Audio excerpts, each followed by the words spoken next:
Hazrat Salim bin Abdullah reports that Hazrat Abdullah bin Umar radiyallahu anhu said, Hazrat Umar took a silken robe which was selling at bazaar and then took it to Allah's Apostle sallallahu alaihi wasallam and said, O Allah's Apostle sallallahu alaihi wasallam, buy it and don it on Eid and while meeting the delegations.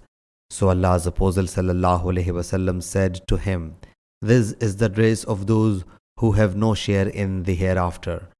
Hazrat Umar stayed there till Allah Jalla Jalaluhu pleased. Then Allah's Apostle sallallahu alaihi wasallam sent him a silken robe. Hazrat Umar radiyallahu anhu took it to Allah's Apostle sallallahu alaihi wasallam and said, O Allah's Apostle sallallahu alaihi wasallam, you said that was the dress of those who had no share in the hereafter, and in spite of it you sent me this robe.